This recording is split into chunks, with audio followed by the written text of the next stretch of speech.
Welcome back. McElroy Cubic in the morning, 9:24 a.m. here in Birmingham, Alabama. Bill Smith Buick GMCs, just a short drive up the road, up I-65, exit 310, Highway 31. You'll go and see the deals that they have on the lot. Most places, they cannot, under any circumstances, give you deals on Yukons. They just can't. I mean, Yukons are one of the nicest vehicles on the road. They command a premium. They're hard to keep on the lot. So therefore, they're hard to mark down. Well, Bill Smith Buick GMC not just marks them down, but marks them down by 5 figures. In some cases, you can go and get $11,000 off the sticker price, like a GMC Yukon XL 4-wheel drive Denali. 96,610's the list price. They'll take $11,000 off that list price. You can get it for just over $85,000. It's deals like that just keep people coming back. There's a reason why 75% of their business is repeat customers. It's because you have a better experience when you shop with Bill Smith. Take short drive to Coleman, go see Andy Cole, go see Jonathan Yeager. They will make sure that your experience is better when you shop at Bill Smith, and you'll probably go back again because of just how great that experience is. You can also shop online, have it delivered right to your driveway at BillSmithBuickGMC.com. All right, Dan Hope covers the Ohio State Buckeyes for 11 Warriors, 11warriors.com. You can find Dan on Twitter at Dan_Hope. He's with us now on the Buyers Right hotline. Dan, this football team has been very different since the playoffs began. Likelihood of that continuing Monday night with just the way that they've played at the line of scrimmage and specifically at quarterback.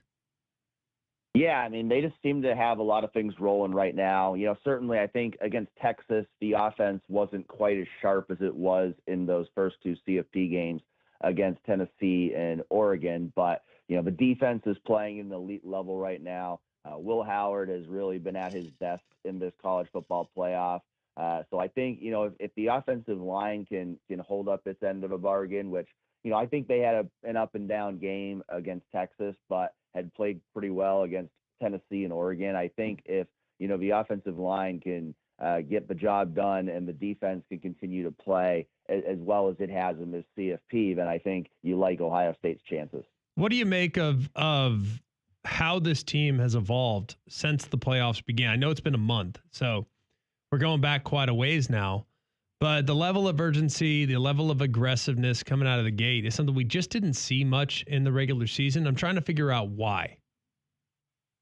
Yeah, I think that's been, you know, definitely the switch that we've seen flip, particularly from that Michigan game and, you know, how poorly the offense played in that game. And then you really saw that, you know, particularly against Tennessee and Oregon, Ohio State just kind of raced out of the gates offensively, really put their, you know, foot on the pedal and really, you know, dominate those games early and put them away early. So I think, you know, there definitely has been a different sense of urgency in the CFP. I think, you know, there was a, you know, realization among Ryan Day and Chip Kelly and everyone involved on that offense that, hey, we've got Jeremiah Smith, we've got Emeka Egbuka, we've got the best receiving core in the country. We've got to really utilize that. We've got to find creative ways to get the ball in our playmakers' hands. You know, I think in that Michigan game, they allowed Michigan to really dictate the way the game was played. And I think in the CFP, they've realized, no, we're the team that has the most talent in the country. We need to dictate how games are played.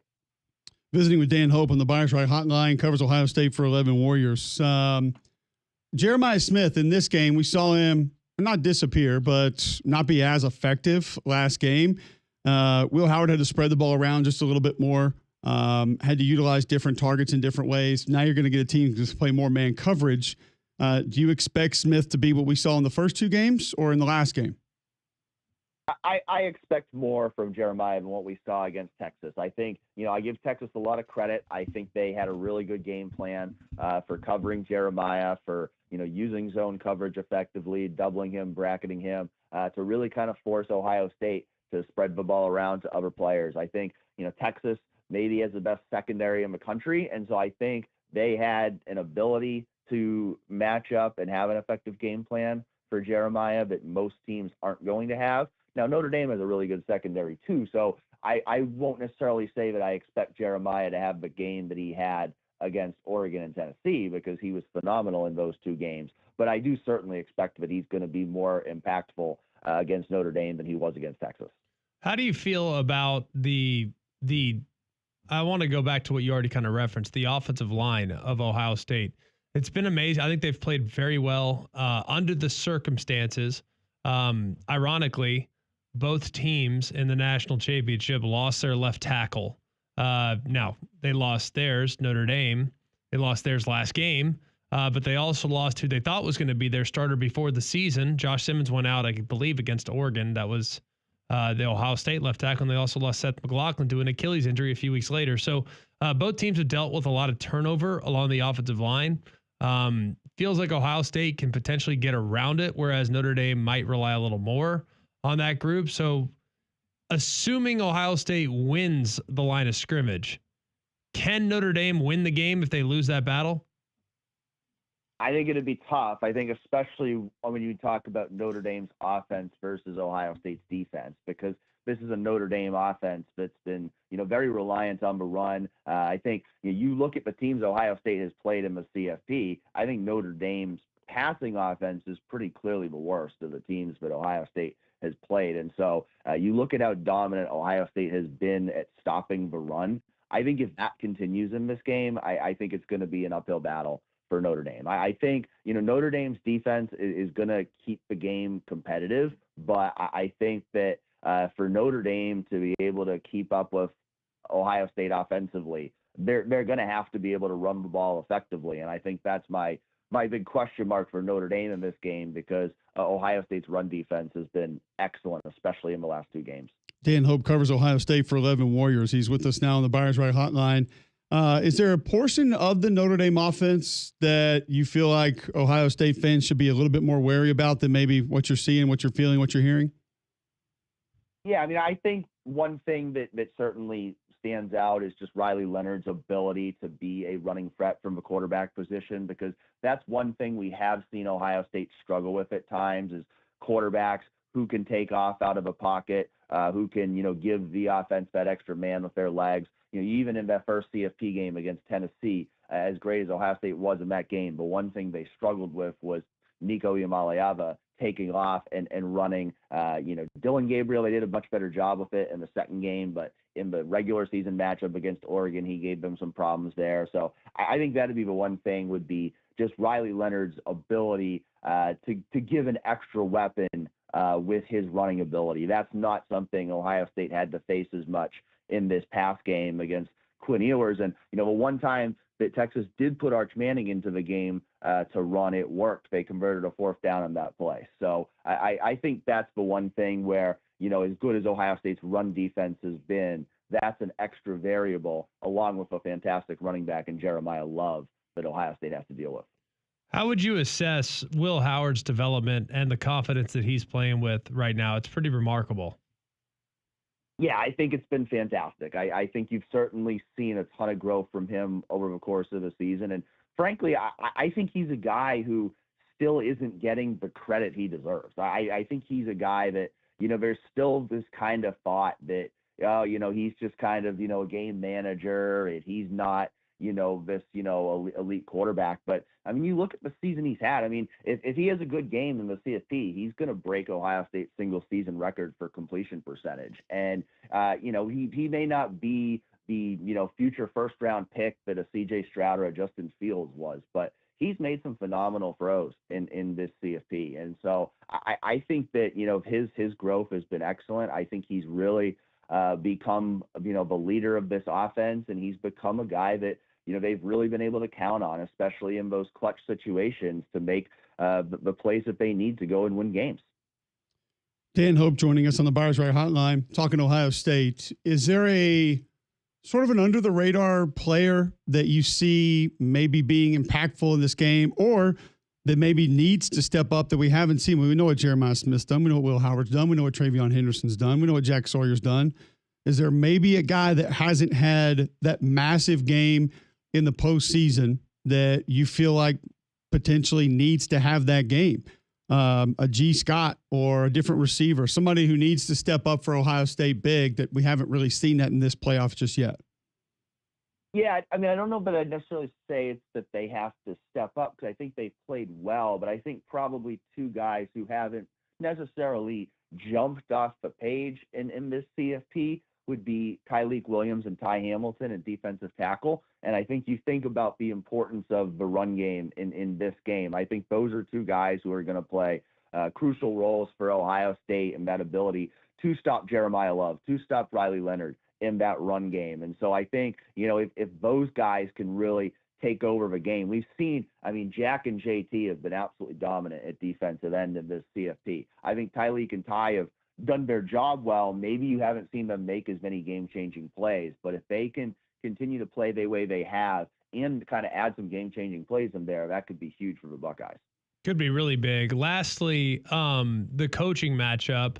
I know that there's familiarity from Ohio State's side, at least, with Marcus Freeman. He played there, and I know there's a mutual admiration and respect on both sides because of the relationship that Marcus has with his university and having played there, and now what he's done in short order with Notre Dame. How do Buckeye fans remember Marcus Freeman, and how do they recall his time as a player and what he's since done as a coach?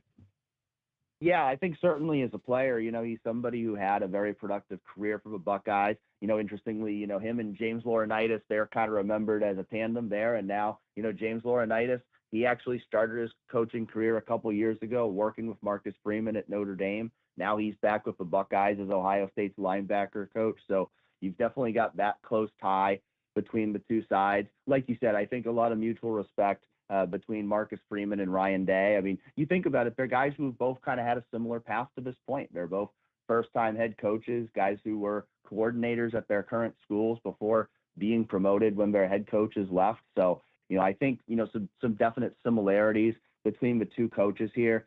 I do think, for Ohio State fans, there were some comments that Marcus made when he got the job at Notre Dame where he kind of insinuated that he made a mistake not choosing Notre Dame out of high school. And I think that's something that's continued to kind of stick in Ohio State fans' minds.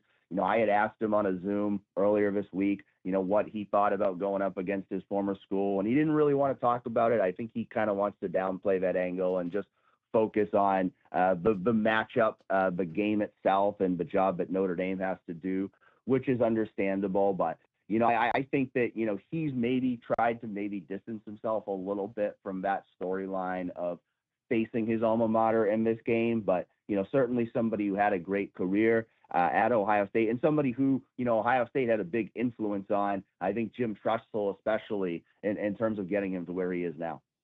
Dan, appreciate the time. Thanks for hopping on. It's really good stuff. We're excited about the game, and you brought some more clarity to it. Look forward to catching up again soon. Sure thing. Thanks for having me, guys. There you go. Dan Hope of 11 Warriors, at 11 Warriors. You can follow them at 11W, actually, on Twitter. At Dan_Hope can follow him. But good stuff on Monday night's national championship game from an Ohio State perspective. Have a special guest last minute going to join us in studio for the last segment of the show. Before we get to that, you're going to have to wait on him. One thing you never have to wait on, though, Greg, is your dental care. That's because Family Dental has you taken care of. They're the urgent care officer. You can be seen the same day in 5 locations to make it easy on you. Hoover, Fultondale, Homewood, and Alabaster, now open and Trustful as well. So go and check out Family Dental. They can get you in. The routine cleanings now come with free teeth whitening as well. So call Family Dental for an appointment today. They can see you on Fridays and Saturdays, and they're accepting patients of all ages at 874-9605. That's Family Dental, 874-9605. One of our favorite football conversations joining us next in studio right here on McElroy and Kulik in the morning. Next.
All right, welcome back in. McElroy and Kubelik in the morning. UAB head football coach Trent Dilfer going to join us here in studio just a moment. 9:41 a.m. Tuesday, January 14th. G-Mac, before we do that, tell our listeners about Shannara Flooring. Shannara Flooring is awesome. And know when you're wondering about potentially making that investment in your home, we know it's a big decision. Find a flooring company that you can trust, feel good about, and find one that is going to go and work as hard as you have to be able to provide that in your home. That's hard. That's why you got to find the right group. And Shannara Flooring, you know they're going to show up on time. You know they're going to respect your home. You know they're going to get the job done right. They understand the process, and you can put your mind at ease so you don't need to worry. That's why Fu, the owner, built his team on a foundation of trust and integrity. So whether you're replacing old carpet or upgrading to hardwood, you can rely on Fu and his team at Shannara Flooring to get you taken care of. So when it's time for new flooring, ask yourself, call who? Call Fu. Call him direct at 205-518-6423 and see all the new styles for 2025 at shannaraflooring.com. We love having Trent Dilfer in just to talk football, but you've made a recent addition to your staff. Steve Russ going to be your new defensive coordinator. What do UAB fans need to know about him? Golly. By the way, we're supposed to hammer you today. Because we got absolutely crushed last time you were on the show, and we did not like just softballs. Come off the top rope with elbows. And you should. Just go full interrogation, putting you on the stand, let the jury hear it. You can, you know me, you can ask me anything you want. Steve is a proven leader in college football at Air Force. If you look at how they defended the Mountain West from 14 to 17, the only time they won the conference, it's Mountain West back then. And then an NFL pedigree, Ron Rivera, Jack Del Rio guy, incredible leader of men, aligned with me. Massive network, so the coaches were able to hire from his network, are a massive upgrade. So I can't say enough good things, but I want to give you guys time to actually come down with the elbows. I think that time has passed. And we're good. We're fine. How busy are things right now? What sort of the schedule? It's not totally different, but I feel like every cycle is a little bit different than the previous one the last 5-6 years. This is the most intense cycle for our level. I don't know about the other levels. I have enough challenges of my own, but for me, the last month has been, in my 44 years in the game of football, different places in football, it's been the craziest month I've ever seen. I was telling you guys off air that I don't have the vocabulary to describe what I just witnessed for the last month. I don't know how to explain it. I really don't. The best way I've tried to explain it is if a goalpost was rotating around a circle going 20 miles per hour and your job is to try to kick field goal. Like it's not just a moving goalpost. It's the things flying around you. You don't know where the goalpost is. So you have to have conviction early on of, okay, how are we going to build this team with the challenges and limitations ahead of us? And you have to kind of get out in front and try to predict some of the things that are going to happen, even though on paper they're unpredictable. For instance, you can't predict what a player's value in the portal is going to be when you watch him on tape and you would consider him a quality backup to possible contributor, and then you see him go somewhere for $150,000. Like, okay, so that's the market for a 5th level junior college tackle. So we did our tackles, our JC tackles, right? I'm never going to use a name, embarrass a kid. Right. But we had 7 tackles that we felt could be winning players in our conference in the JC levels, right? The 7th guy went to a Power 4 school for $250,000. The 7th guy. The first guy got $750,000. Sheesh. Like for tackles, the defensive tackle market, you can't even comprehend what's the defensive tackle. Your backups at FCS schools are getting paid $25,000 to $50,000. You know, what's another position? Coach, is part of that just it's worth the gamble to schools that have that kind of money that they can say, what if this kid jumps off the page in spring ball and he can become a starter one day, or even a viable backup? 25, 75, 125 for us is not a massive deal. Yeah. We can handle that. Yeah. And we know they can't do it. So why would we not go get it? So that's a big part of this. In our conference, again, not going to use schools, we have we have 2 teams that will go to our roster and sign double or triple what these guys can make on our roster and make them backups on their roster so that we can't have them. That's happening. That's happening in our conference. Don't the guys realize that you have to play to ultimately make money? Like, okay, 25 grand, 50 grand, 75 grand is tremendous. It's great. It's a nice, comfortable stipend, if you will, for a lot of these guys that are 18, 19, 20, 21, 22 years old. But if you want to get to the show and create real generational wealth, don't you have to play? Yes. So we did something different. We didn't recruit, we interviewed. So we didn't recruit. We didn't sell anything. We didn't try to entertain and make them feel lovey-dovey about us. We didn't show them all the cool stuff. We interviewed them. And we're like, what do you want? What do you want to do in football? Well, I want to play in the NFL. Okay, what's that going to take? And now that I have a bunch of NFL coaches, they could speak. We have 81 years of professional football now on our staff. 81 years, second to Colorado. And all you need to do is hire Tom Moore. You can go from 81 to like 162. I actually thought about calling him and be like, hey, Tom, I can beat Prime on this NFL thing if you come over. But 81 years of professional football experience on our staff now. So when they sit with a kid and interview him, like, what do you want to do? Oh, I want to play professional football. Okay, well, have you thought through all these things it's going to take? And the kid's eyes just open wide up. And now you got to understand their character build and how they're wired and all these different things. But I decided that after 2 failure seasons, I was at least going to have a building full of people that want the same things, that are aligned, that have the same agendas.